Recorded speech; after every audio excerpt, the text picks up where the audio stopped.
a special meeting of the Board of Education. I need a pledge of allegiance. Mr. Schlegel. Right hand over your heart. Ready, begin. I pledge allegiance to the flag of the United States of America and to the republic for which it stands, one nation, under God, indivisible, with liberty and justice for all.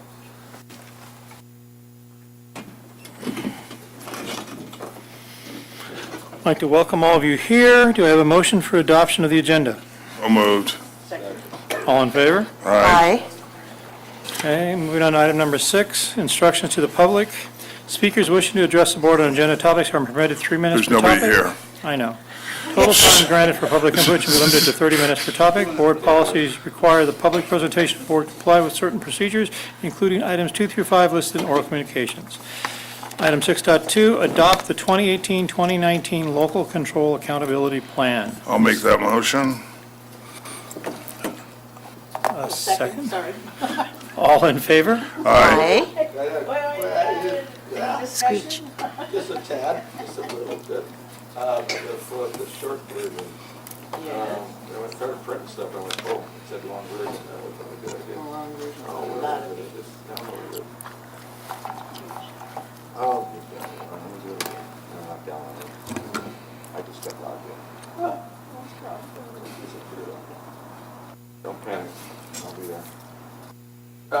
Page 12, short version, 3.1, 3.8 are there, where it kind of breaks down a bunch of things with regards to salaries that are being paid out of supplement. I'll just go.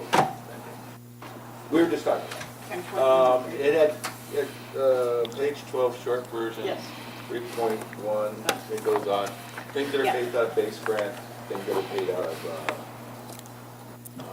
supplement. I know it's been a question, and I think it might become relevant in future board meetings, about the ability to spend, how supplemental monies are spent, some of the issues that we might have with supplemental monies versus base grant dollars. And I guess one of the questions I have, one of the questions that's been asked of me is, maybe directly or indirectly, is that we've hired a lot of new people, and how much of these things, like the, I can't say family welcome enrollment center, I can't say. I know what the other weird acronym they just don't. But, and, you know, we have, people, administrators that are paid partly or some, or whatever.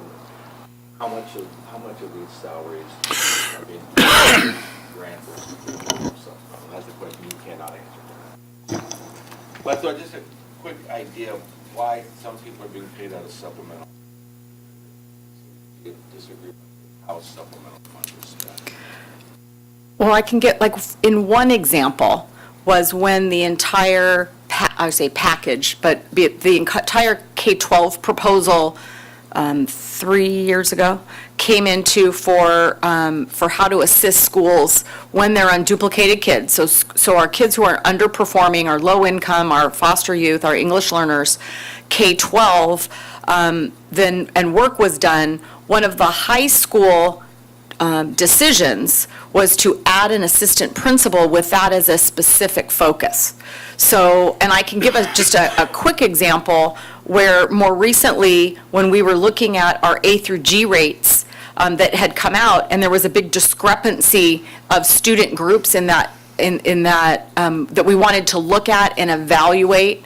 To look at A through G, you have to do a transcript by transcript evaluation. There's no quick way to search for a report. That assistant principal at each of those high schools was then charged with this data collection and this analysis, and then and did that work. So that high school assistant principal is paid out of supplemental because they're specific.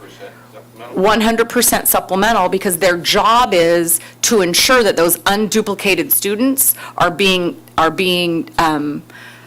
tended to the best of our abilities at each of the high schools. So they have less departmental responsibilities, less teacher evaluation of departments, because their job is the students that are the That meet the requirements of Correct, the unduplicated students that are underachieving. Foster, Title I, I'm missing one, I know it. Low income, English learner, English learners. and foster youth. There are three, I thought there were four, okay. Yes. At the middle school level, that decision was made to have three periods. So if a high school person had a full-time, the middle school are kind of half that size, so they had three sections. And in fact, you're going to hear from one of those middle schools in the fall that's going to come and give you an RTI presentation on how that program has been going. So at the middle school level, they have a half of a position, but it's three different teachers that are each out of the classroom for an additional period, working on assisting those students. So we have teachers being paid partly out of base grant, partly out of supplemental. Am I using base grant correctly there, the old general fund kind of thing, right? Correct. All right. You're exactly right. Okay, so, and if we didn't have these positions that are being paid out of supplemental, I don't know how to phrase it. We would be back to two high school assistant principals instead of three at the sites, where with 2,000 students. And so quite honestly, a lot of the students that need additional help would then would not have as much attention as they need. If we did not utilize supplemental funds for that, then there wouldn't be additional teacher periods, the 3 periods at each of the middle schools, where their focus was working specifically on English learners, RTI, and PBIS. Okay, so last question, I hope. So what you're saying, with what you just said, what you're saying is that we cannot have these positions unless we paid them out of supplemental.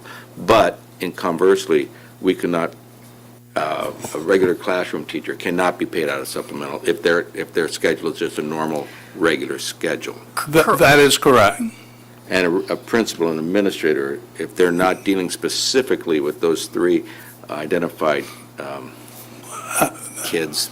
Well, it's your unduplicated count. They cannot be paid out of supplemental if they're just doing the normal principal administrative duties of a school site principal. Correct, those come out of the base Assistant grant. principal who is specifically dealing with those kids that have been identified for supplemental funding. Okay. It actually is, I think an easier way to put it is that those assistant principals are there to ensure that services are rendered to those unduplicated students. The only reason I bring this up, because it has been brought up in many of the, how the expenditures that the district is paying on extra people. And I want to define what those extra people are, and I don't know if I'm defining it, the people who brought it up defined it as, but these are extra people that we have now, but they're in part or wholly paid out of supplemental monies. Correct. Which cannot go to me as a classroom teacher, because I'm just dealing with every kid, but not one group of kids, supplemental kids. You get what I'm saying? Correct. Okay, there you go, I'm done. Okay. All in favor? Aye. Adopt the 2018-2019 budget and approve the use of the 2018-2019 Proposition 30 and 55 Education Protection Account entitlement. So moved. Second. All in favor? Aye. Aye. Do we have a motion for adjournment? So moved. Second. All in favor? Aye. Wow. Moving on to the special meeting of the Board of Education Quarterly Construction Update. I'd like to, do you have something more? No, I just keep. I need a motion to adopt the agenda, though. I make it. Oh, the agenda for the This is a separate Instruction? meeting. Yeah, second? we don't need a pledge of allegiance, we already done one of those, so. Probably don't need that. All in favor of adoption of the agenda? Aye. Aye. Staff presentation and information, measures Y and Z, fourth quarter construction update, 2017-2018, measures T and U, fourth quarter construction update, 2017-2018. Dr. Stowe. All in one breath, too. Thank you, Mr. Wormers, members of the board. We are here again with some of our expert consultants, and I will call on Tom Schlegel to lead us through the PowerPoint presentation and call up the respective individuals to talk about the progress we're making on Y and Z and T and U projects. Thank you, Dr. Stoll. Good evening, President Wormers, esteemed board members, district cabinet, and the thousands of Torrance residents who I know are viewing, because they are just as interested as I am, to hear the update on YZT&U from our design and construction team led off by Angel Hosband from HMC.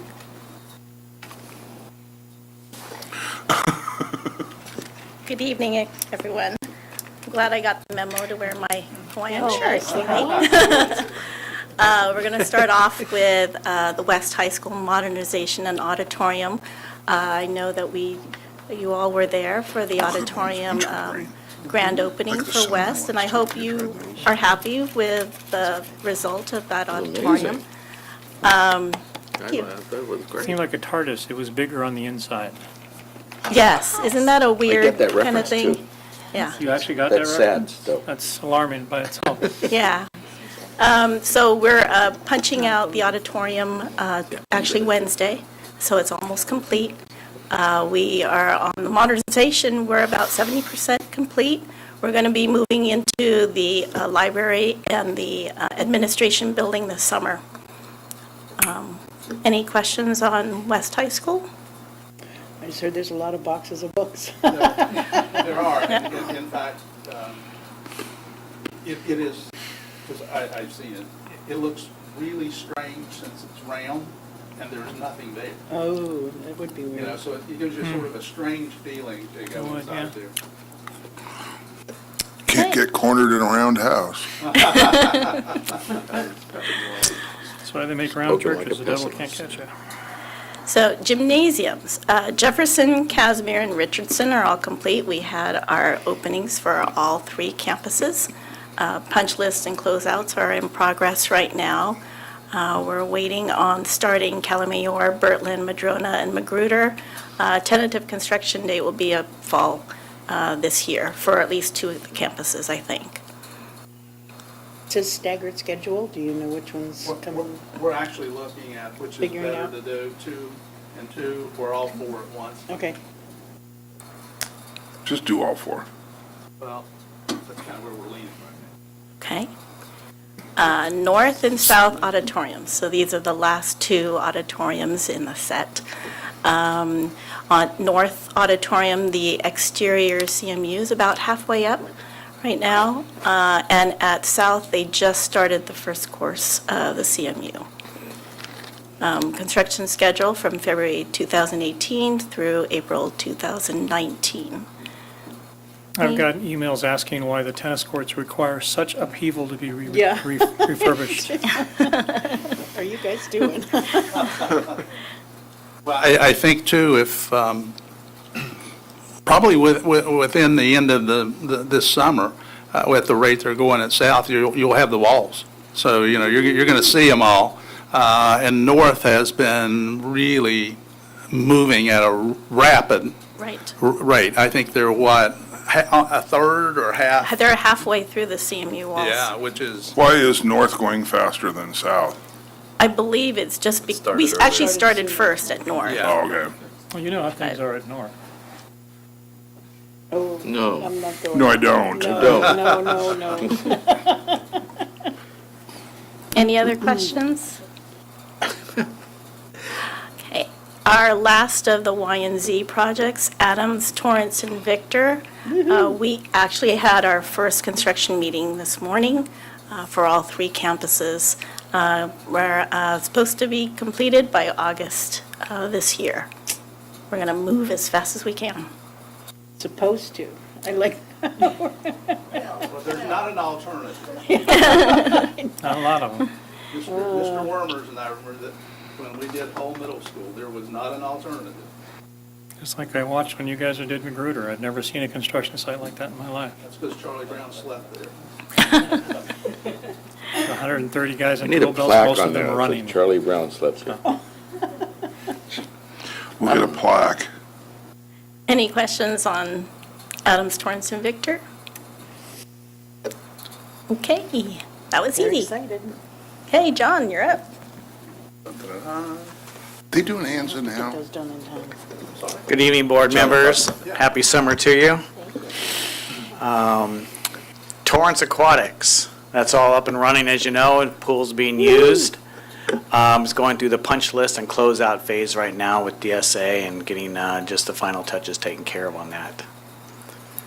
Getting it certified, hopefully in the next few months, and closed out. And then the last 3 elementary schools on the YZ projects is Anza, Arnold, and Arlington. Those also just started construction, and they also have a quick 3-month construction process. So they're We hope. running 6 projects all at once this summer. As you'll recall, we expedited the process by doing roofing last summer. Yep. And therefore, we're not going to have to do roofing this summer, which speeds the process up. Any questions? That's it then, huh? That's it. What are you guys gonna do with yourselves after this? Are you doing Finish the high school and the. Just an answer to Mr. Steffen's question. It is something that in the fall, we're going to need to discuss. You can see we have done quarterly updates since 2009. We will reach a point where we really don't have anything for a quarterly update. So we're going to have that discussion in terms of what we do with continuing those meetings or non-continuing and changing the schedule or how we want to do it, I guess is what it comes down to. We're also going to have to engage Mr. Field, Don Field, our attorney, to bring back to you, the board, in terms of Y and Z will be closed out. T and U, the major projects, are underway or are going to start very shortly. And then at that point, you're only going to have expenditures every 5 years. So the question that Mr. Field is going to have to answer for us is, what do we do about, in this case, the T and U Oversight Committee? Because, they're required to meet 4 times a year. That's the requirement the board put on in the bylaws. And there really won't be a need to meet 4 times a year. Probably 1 time a year every 5 years, it might be. So Mr. Field's going to have to take care of that from a legal standpoint, but I'm just giving you the heads up that at some point out into the fall or mid-year next year, we're going to need to bring something legal back to the board in terms of how we proceed with that. Hello, everyone. So moving into the Measure TU that we haven't already spoken One of. moment, Mr. Lee has a question, I'm sorry. When we did the T and U campaign, or was it the Y and Z, they run together. But part of it was, and I'm pretty sure we're not anywhere close to it, but part of it was a reserve component. If we hit certain revenue numbers, then we would it was required that we put money in reserves and a bunch of other stuff. And I got to think about this the other day, and probably, nowhere near it, but I was just kind of curious. We did. And no, we haven't met it. Well, good. Are we close? That's a short enough answer for me, but maybe some backup to it at some point wouldn't be bad. Are we ever going to hit it? And we certainly can do that. We might at some point. If you recall, it's and Mr. Lee does, it's based on revenue coming from the state of California to the school district. And the problem that I think in calculating now is no one envisioned an LCFF or a supplemental funds. If all of those funds, meaning supplemental, were base grant funds, then we may have hit it, but they're not. And therefore, that's part of that whole definition. No one saw what was coming with that, but we have not hit the numbers. Okay, good. Okay, so but somebody is paying attention and is aware of it. Dr. Stowe pays attention to those calculations. He just wrote it down. That's good. Sorry, Emily, go ahead. No problem. So touching on the Measure TU items that haven't been discussed already, fencing probably will fall off this list pretty quickly. We've been reporting the same thing for a while now that we're in punch list and closeout. Really, we're just waiting for a couple of warranties to come through, and then we can actually financially close the project. It is complete. for all intents and purposes. Any questions? Yeah, actually, I do. Student lockers is moving full speed ahead. One moment, Mrs. Reagan A has a question about the fencing. So that includes like the gate replacements and adjustments and all of that? Because I know there were some issues with some of them. Yes, and I mean, as items come up with warranty or potentially beyond, we definitely jump in and help get those resolved. Okay. The item that we thought would kind of close it out, the access control, is actually being handled by the district. Oh, okay. Thanks. So the gate that you guys put in now falls under the responsibility of the district? Not at all, no. It's still ours until the warranty period is gone or And the warranty period exhausted. is 1 year? It's 1 year, but I mean, we're still We taking paid care for of it it. with an American Express card, it'd be 2 There you go. That's why I use mine. No, but we're still here and we're still, any issues that come up will come to our attention and we'll address them. Thank you. Moving into the student lockers, so that project has moved forward. We've got contractors on the middle school sites right now, Madrona, Magruder, Kai Mayor, and Bertlin. And then we'll move into North and South High School over the summer, and they'll be done when everyone comes back. Yeah. We are busy bees this summer. for the principals, by It is, and the kids too. Any questions? And I know science labs aren't on here, but we are finishing up the 5 that we have just completed, and Riviera and Seaside, Walteria and Seaside will actually happen probably beginning in December. And that's the last of them. So this summer, we're going to see lots of you and Mr. Rondo. Mr. Lee? Back to the warranty thing, is there, obviously you guys will be gone in a year, plus or minus, maybe 2, plus or minus. Does Dr. Stowe have a list of all of these product warranties and other things where staff, maintenance staff, M&O, whatever it may be, knows not to touch it, and this is a warranty issue versus not a warranty issue, and somebody has a handle on all of that? You want to talk about the turnover process? Yes. As we turn over each of the projects, we actually meet with facilities maintenance and hand over a thumb drive, also a set of documents that shows everything. It's got all of your product warranties, all of your maintenance manuals, as-built drawings, all of that, Okay, cool. Thank you. contact info, et cetera. Anything else? Thank you. Thank you, team. Mr. Marr? So the access control project has started. Had our kickoff meeting, did some job walks already at the sites, ordered the equipment. We should start running some conduit at some of the sites. We're targeting the high schools first, and probably this week and next week, actually doing some physical work out there.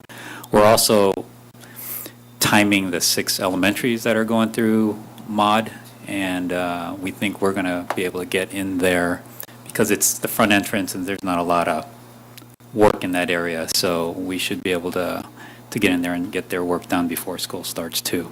The initial worry was we couldn't do it, but it's easy work, we can get there, so. A question for Mr. Lee. I bring it up all the time, and it gets kind of pushed off to the side. And you already know what the question is. Yeah, we do. He knows what the answer is. And so what is the answer to my question, since you'll be Cormac here and know it? So once the access control piece is done, then we're going to start the Raptor system. Okay, good, thank And you. you said we are putting in conduit. Does it mean TUSD's people are putting in Oh, conduit? no, it's part of the bid that you approved. The conduit runs and all of that was included. I'm not quite in the mood, but I'll go ahead and ask. I was at Carr, and I watched a TUSD locksmith or carpenter, I wasn't sure which he was, add a plate to one of the locks so a kid couldn't stick his finger down there and unlock the door and get the gate open.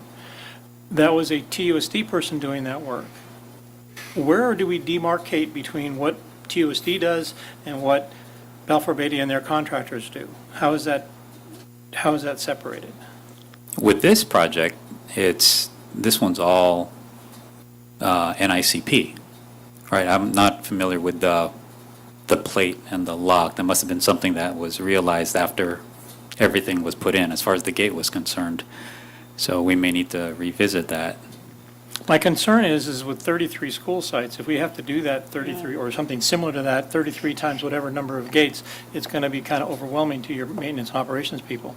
And I don't really know where those things fall. I have a rusted part of Arnold's gate sitting here along with Magruder's burnt wall. I don't really know where we want, and I don't want to go through what I went through last week, but I'm good at it, so I will. I'm very talented and capable of raising hell. Tim will be tired of me, but I'm quite capable of it. So I'm trying to figure out where we stand on all this. Well, so are you speaking about the gate project? I don't really know. Part Okay, here's of my the problem. fencing? Okay, here's my problem. I don't really know. What I know is what I saw. I saw a TUSD guy twice, 2 days in a row, at Carr, doing some substantial craftsmanship. I was really impressed. The way he painted it, the whole 9 yards. He had to have an easy 4 hours in the process of making this blade. On getting it one of mounted. the new access gates. On one of the new access gates. Okay, that's what I saw. And I'm probably going to find similar kind of things that, because I have the tendency to stick my nose where it doesn't belong, and my apologies ahead of time, but where does that fall? Where do we go, okay, that was, that's TUSD's responsibility? Or no, that's, Balfour Beatty and its constructing firms. Right, well, and I can't speak to Carr specifically, but on any of the gates, whether it's the door hardware that's not working, or the screen is not installed yet, which allows people to reach their hand through, that's part of the bid project, and we work with Emily and the Balfour Beatty team on that to ensure that when those things are turned over, or even after they're turned over and things aren't working, that it's that it falls to Balfour Beatty to work and try to get a fix. I'll look into the car situation. I don't know Just mere specifically about that curiosity, gate, whether that was our guy or I know, somebody working with I actually Balfour. walked up to the guy and said, "Who do you work for?" And he was kind of taken back. He said, "I'm a TUSD employee." Oh, good, that's what I wanted to know. I was curious. Okay. So, Did you identify yourself, or did you just think you're another crazy parent? I didn't bother to identify myself. People have the tendency to react when I identify myself. So, Mr. Stefan, you have a question? Well, it's kind of, what your question, talks about what Mr. Lee brought up a minute ago when you talked about the thumb drive and all those things that are coming up. And being in maintenance, yeah, you have a thumb drive, but a principal doesn't know you have a thumb drive and calls it the problem with the gate, so they send out a guy to do a work order, and now they're working on a brand-new gate that's still under warranty. And that are still not punched out or still in progress. So this is an issue, I think, that goes back to Mr. Lee's original question. So principals and people have to be aware, if these are new things, don't send a guy out with a welding torch. I don't want to speak to what the district process is, but what I've seen in the past several years is that if there is a request, the site goes through M&O putting in a maintenance request, they reach out to us, and then we review it, we discuss it together and decide, was it something that should have been done? Is it a gate we haven't touched? So it's a dialogue. All right, so. I'm good at dialogue. I agree. Okay. Position open in maintenance. And I know I didn't identify myself, Mr. Lee. It didn't seem like the thing to do at the time for the Mr. poor guy Wormers? working on a lock. I think we have a position opening in maintenance. I could I'm not just imagine what he muttered under his breath, but I'll leave it alone. Probably best. That's everything but questions at the end? Stadiums, we are in the middle, almost nearing completion of the stadium turf and track refinishing projects. Some of those, probably West High and South High, could potentially be turned over mid-July. August 1st was the deadline for when all the stadiums will be turned over. And just to make sure that we met those, the company that we hired came in and had double shifts going on a couple of the projects to make sure that they got a really good start. And so, the graduations went very smoothly, thanks to Dr. Dougal and Jerry Lynn Mock in her office and coordinating all that. And we'll be back in the stadiums within 4 weeks. Mrs. Reagans. Yeah, would you mind sharing that our turf company was not having problems with failure of their turf? That wasn't the company that was involved with us? Right, there was a recent article in the Daily Breeze regarding sprint turf, or field turf, and some issues, warranty and things like that. Redondo was mentioned, and they were the only local district that I think was mentioned in that article. The company that we use is Sprint Turf. That's the same company that did the work 9 years ago, and it's the same company that we hired to come in and resurface the, take off the old turf and reinstall the new turf with the logo and everything. So different product. Did they have any comments about how well the turf handled being used for those 9 years? Did we get any feedback from them? Well, we were right within the time frame. Yeah. The time frame we were given when we installed it was that replacement would probably be needed within 7 to 10 years. We were 9, so we were right there with the piece. But I also think it's not something that we want to take chances with because it could result in injury. So, we maybe could have made it through another football season, but I don't think we want to run that kind of a risk for it. Okay, thank All you. the logos and everything the same as they were before, any changes, everything about the same? I don't recall any Yep. change. No, the logos are, I don't know if they made any change, but I drove by West today and it looked Yeah, pretty similar. pretty much the same. Mrs. Deutsch? I just had a question, and maybe Dr. Manna, you already answered that, but what is the lifespan of the new turf?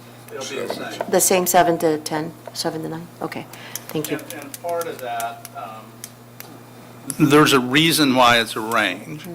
The reason being the climate. So if you get a lot more weather, that works on it. Sun, and of course usage with it.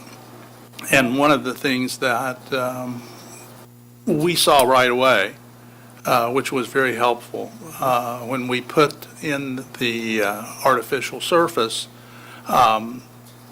soccer during the winter just continued to go on. And don't have the facts, but a couple of orthopedic guys that we know very well, surgeons, said that you won't have as many accidents because you always have good footing. So those accidents that happen or injuries that happen in sports where there is not good footing does not occur with the artificial surface. Like Great, tennis? thank you. Okay. Speaking of, is it out of school to ask about the tennis courts from Torrance High? Or should I not do that here? Okay, an update? Yeah, I mean, we obviously heard a lot about the tennis courts from Torrance High last week. Sure. This was a project that we know the tennis courts need to be resurfaced. The issue at Torrance High is there's a storm drain that runs right underneath, and the storm drain needs to be replaced. If you remember over the work we did at West High a couple of years ago, we had all that flooding out onto Henrietta, similar issue. And so unfortunately, the storm drain runs directly under about 5 of the tennis courts. And so in order to do this, it's going to be a massive project. It is something that we kind of debated whether or not we could get it done this summer.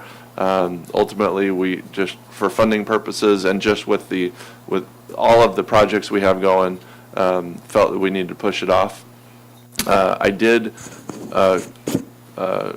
lock 2 of the tennis courts. The morning after the board meeting, I went over there and met with Chris Johnson, who's the facility supervisor, and the 2 courts that they mentioned, there's a little bit, it's maybe 4 inches deep, a little sinkhole between the 2 courts. No one uses those courts anyway. And I was over there, and the PE kids were playing tennis.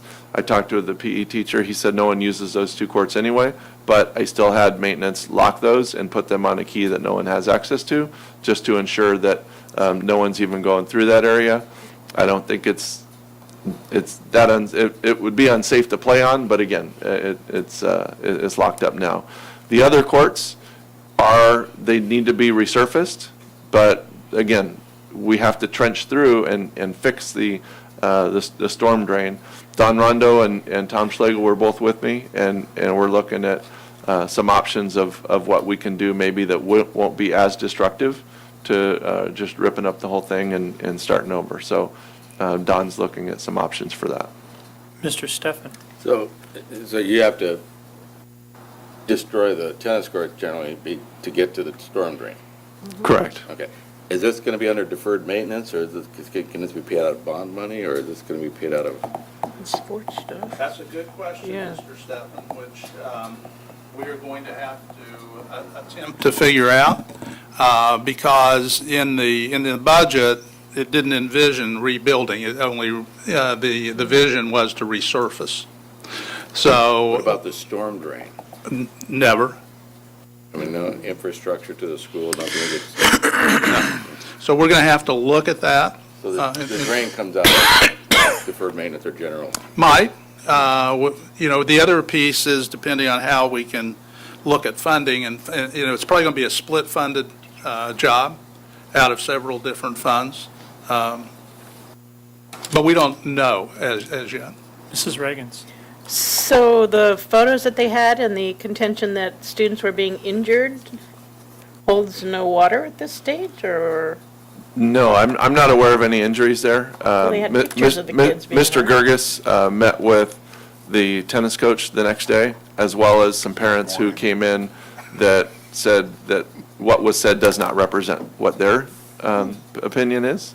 And so, again, the two courts that would be unsafe if someone played on them are locked up, and they're not an issue. So there are 8 other courts that students in the community have access to at Torrance High, and we will be resurfacing and redoing those within the next school year.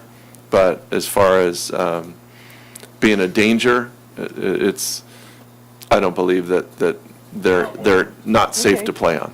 Okay. Can I ask a follow-up question of Mr. Mara?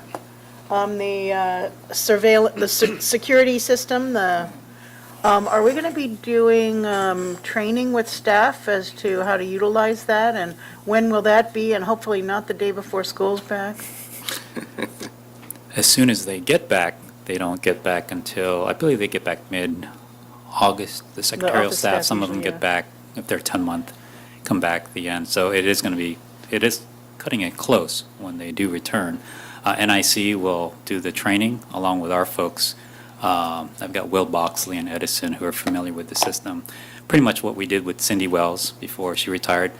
Love to have her come back and do it because she learned the Oh, system. There's an idea. I'm sure she's retired, nothing to do, so. has So a couple she members. learned the system really well and was able to, even help us through all the logistics and how she dealt with folks coming in and out. But yeah, the training's through my staff and also NICP. So as soon as they get in, we've got to show them. It's not difficult as long as it's working, right? So there's software, there's hardware, there's a bit involved. But we've worked through a lot of that with CAR. So when it goes well, and it will, they push the button, pops up on the screen. There's a unlock icon on their computer screen. They just click it to unlock, it buzzes, and they push the gate open. So it's not difficult, yeah. Okay, and one last question, only because I've asked this question before again. The schools where they have volunteers man the entrances to the schools from time to time, will we still be having staff monitor who can come in and who can't, or will it be the volunteers making those decisions? I think that's site by site. That But we my should make a understanding policy is, from my the understanding is that district? once the gates, the bell rings, the gates are then locked. I'm not sure, to be honest, what role then the volunteers will play. At those schools where there are volunteers, there aren't phones and computer access, so it's going to have to be a staff member that does the actual allowing, pushing the button to let people come in. So not every school is going to get access control that Mr. Morris putting in? No, Every everyone's school getting it. will, but it'll be at the staff assistant. Right, inside the Or staff office. secretary's desk in the office. not a volunteer volunteer, desk right. that is at the door as presently I see. exists at a couple schools. Sorry, I didn't understand. Or the security desk out in front that does exist at many of our schools Well, that- won't be there? That's something that needs to be discussed with the Okay. principal and the school side. But you're absolutely right, especially at North, the way we design North, it could be done right there. Yeah, okay. Thanks. Moving on. That's all, folks. Oh, there's Dr. Mann, he's back. That's right. Are there any questions or comments? Let's start with the board. No. Terry? No. Mrs. Deutsch? Mr. Lee? Motion to adjourn. Second. All in favor? Aye. We're done. It's cocktail time.